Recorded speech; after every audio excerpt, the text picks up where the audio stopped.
नमस्कार बच्चों, स्वागत है आप सभी का। आज की इस वीडियो में हम कक्षा 12वीं की पाठ्य पुस्तक से ली गई कविता बात सीधी थी पर का अध्ययन करेंगे। इसके कवि हैं कुंवर नारायण। इस कविता में कवि कुंवर नारायण ने बात के विषय में बात की है और इस कविता में कुंवर नारायण यह बताना चाहते हैं कि प्रत्येक बात को कहने के लिए कुछ निश्चित शब्द होते हैं और हमें अपने शब्दों का चुनाव बहुत ही सावधानी पूर्वक करना चाहिए।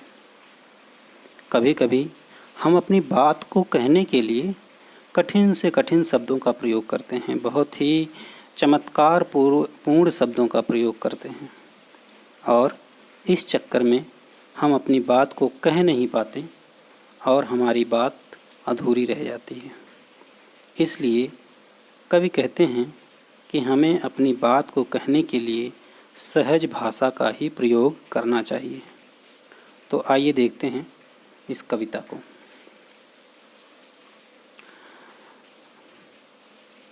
कवि कहते हैं, बात सीधी थी पर एक बार भाषा के चक्कर में जरा टेढ़ी फंस गई। बात सीधी थी पर एक बार भाषा के चक्कर में जरा टेढ़ी फंस गई। उसे पाने की कोशिश में भाषा को उल्टा पलटा, तोड़ा मरोड़ा, घुमाया फिराया कि बात या तो बने या फिर भाषा से बाहर आए, लेकिन इससे भाषा के साथ साथ बात और भी पेचीदा होती चली गई। यहाँ पर कवि कहते हैं कि बात सीधी थी पर एक बार भाषा के चक्कर में जरा टेढ़ी फंस गई। कवि कहते हैं कि एक बार की बात है, मुझे एक बात कहनी थी लेकिन भाषा के चक्कर में जरा टेढ़ी फंस गई कि मैं अपनी बात को तो आसानी पूर्वक कहना चाहता था, लोगों के सामने अभिव्यक्त करना चाहता था, लेकिन वह भाषा के प्रयोग के कारण जरा टेढ़ी फंस गई। कहते हैं, उसे पाने की कोशिश में भाषा को उल्टा पलटा, तोड़ा मरोड़ा, घुमाया फिराया कि बात या तो बने या फिर भाषा से बाहर आए। यहाँ पर कवि कहते हैं कि उस बात को पाने की कोशिश में मैंने अपने शब्दों को उल्टा पलटा, मैंने अपने भाषा में जिन शब्दों का प्रयोग किया था उस भाषा को मैंने थोड़ा सा उल्टा पलटा, नए शब्दों का प्रयोग करना चाहा, उसे तोड़ा मरोड़ा, घुमाया फिराया कि मैंने जो बात कही थी और जिस जटिलता से कही थी, फिर उसे सुधारने के लिए मैंने अनेक शब्दों का प्रयोग किया, अनेक भाषा का प्रयोग किया कि बात या तो बने या फिर भाषा से बाहर आए, कि मैंने पूरी कोशिश की कि या तो बात बन जाए या तो जिस भाषा में उलझ कर रह गई है उस भाषा से बाहर आए, लेकिन इससे भाषा के साथ साथ बात और भी पेचीदा होती चली गई। यहाँ कवि कहते हैं कि मैंने कोशिश की कि मैं जिस भाषा में अपनी बात को उलझा चुका हूँ उस भाषा से मैं अपनी बात को बाहर निकालूं, लेकिन बहुत कोशिश करने के बाद भी भाषा के साथ साथ बात भी पेचीदा होती चली गई कि मेरी भाषा तो पेचीदा थी ही, मैंने कठिन शब्दावली, कठिन भाषा का प्रयोग कर दिया, लेकिन इससे हुआ क्या कि भाषा तो पेचीदा थी ही और मेरी बात भी पेचीदा होती चली गई। कहने का तात्पर्य कि मेरी बात का जो प्रभाव लोगों के ऊपर पड़ना था वह नहीं पड़ा। आगे कहते हैं, सारी मुश्किल को धैर्य से समझे बिना मैं पेंच को खोलने के बजाय उससे बेतरह कसता चला जा रहा था, क्योंकि इस करतब पर मुझे साफ सुनाई दे रही थी तमाश बीनों की शाबाशी और वाह वाह। तमाश बीनों मतलब एक तरीके से जो दर्शक, जो देखने वाले, तमाशबीन, जो तमाशा देखने वाले लोग रहते हैं, कहने का तात्पर्य यहाँ पर दर्शक से है। कहते हैं कि सारी मुश्किल को धैर्य से समझे बिना मैं पेंच को खोलने के बजाय उससे बेतरह कसता चला जा रहा था। कहते हैं कि जो बात मेरी भाषा के जाल में उलझ कर रह गई थी, उसको मैंने धैर्य से नहीं समझा और मैं इसी कोशिश में लगा रहा कि किसी तरीके से मेरी बात भाषा के चंगुल से बाहर आए। कहते हैं मैंने पेंच को खोलने के बजाय उसे बेतरह कसता चला गया। कहते हैं कि जो पेंच थी, जो मेरी भाषा थी, जो मेरी भाषा उलझी हुई थी, उसको मैंने समझा नहीं, उसको अच्छी तरीके से जाना नहीं और उसको मैं व्याख्या करने के चक्कर में, सुधारने के चक्कर में बेतरह कसता चला जा रहा था। कि जिस प्रकार से किसी पेंच को यदि हम कसते हैं और उसके साथ ज़बरदस्ती करते हैं तो पेंच अपने स्थान पर सटीक रूप से नहीं जाता, उसकी चूड़ी मर जाती है।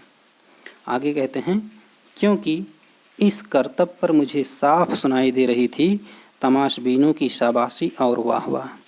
कहते हैं कि ये मैं जो कर रहा था, जो कठिन से कठिन शब्दों का प्रयोग कर रहा था, अपनी भाषा को ज़्यादा चमत्कारपूर्ण और प्रभावशाली बनाने की कोशिश कर रहा था, उससे मुझे साफ सुनाई दे रही थी तमाशबीनों की शाबाशी और वाह वाह। मतलब वहाँ पर जो लोग थे, जो दर्शक थे, वह इनको शाबाशी दे रहे थे, इनकी वाहवाही कर रहे थे, लेकिन स्थिति तो सिर्फ कवि ही जान रहे थे कि उनकी बात भाषा के जाल में किस प्रकार से उलझ गई है। आगे कहते हैं आखिरकार वही हुआ जिसका मुझे डर था। जोर ज़बरदस्ती से बात की चूड़ी मर गई और वह भाषा में बेकार घूमने लगी। अब यहाँ पर वही भाषा की तुलना एक पेंच से करते हैं।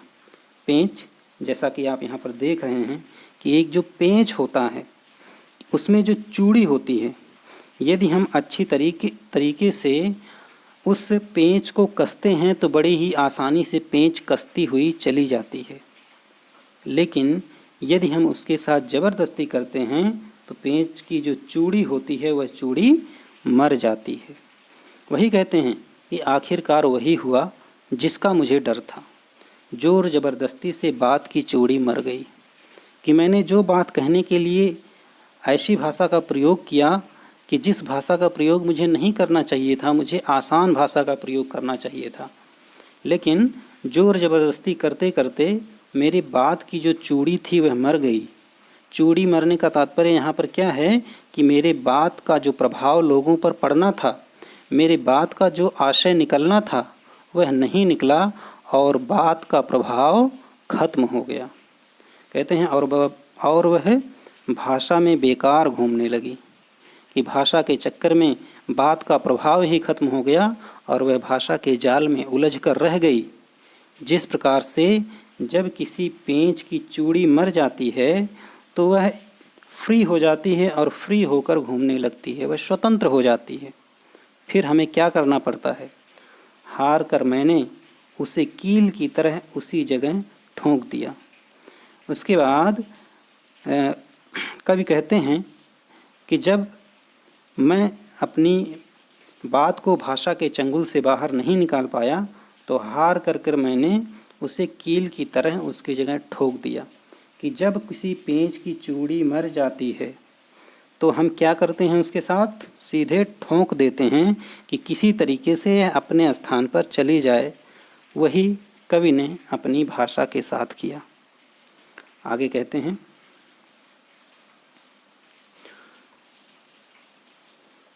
ऊपर से ठीक ठाक पर अंदर से ना तो उसमें कसाव था न ताकत।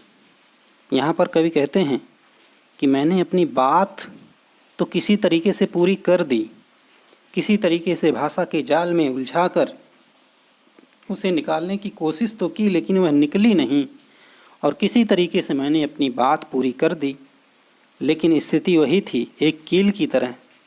जब उसकी चूड़ी मर जाती है हम ऊपर से उसे ठोंक तो देते हैं, लेकिन उसमें वह कसाव नहीं रहता।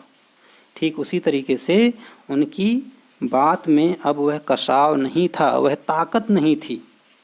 बात ने जो एक शरारती बच्चे की तरह मुझसे खेल रही थी, मुझे पसीना पोंछते देखकर पूछा, क्या तुमने भाषा को सहूलियत से बरतना कभी नहीं सीखा? तब वो बात उनसे कहती है, कवि से बात कहती है एक शरारती बच्चे की तरह। यहाँ पर बात को एक शरारती बच्चे की तरह दिखाते हैं कि वह बात कवि से पूछती है कि मुझसे खेल रही थी, मुझे पसीना पोंछते देखकर पूछा, कि उस बात ने कवि को पसीना पोंछते देखकर पूछा, क्या तुमने भाषा को सहूलियत से बरतना कभी नहीं सीखा? बात पूछती है कि क्या तुमने भाषा को कभी सहूलियत से बरतना नहीं सीखा? कहने का तात्पर्य कि तुम्हें किस भाषा में अपनी बात को कहना चाहिए यह तुमने कभी सीखा नहीं। इस तरीके से शरारती बच्चे की तरह बात कवि से यह प्रश्न करती है। तो बच्चों, यहाँ पर इस कविता में लेखक कवि यही बताने का प्रयास करते हैं कि हमें अपनी बात को सहूलियत से बताना चाहिए। हमें जो बात कहनी है वह सीधे सीधे और साफ शब्दों में, आसान भाषा में कहना चाहिए। हमें भाषा के चक्कर में नहीं पड़ना चाहिए, ज़्यादा हमें चमत्कारिक भाषा का प्रयोग ज़्यादा प्रभावशाली बनाने के चक्कर में नहीं पड़ना चाहिए, क्योंकि इससे हमारी बात का प्रभाव समाप्त हो सकता है। आशा है आपको कविता समझ में आई होगी। धन्यवाद।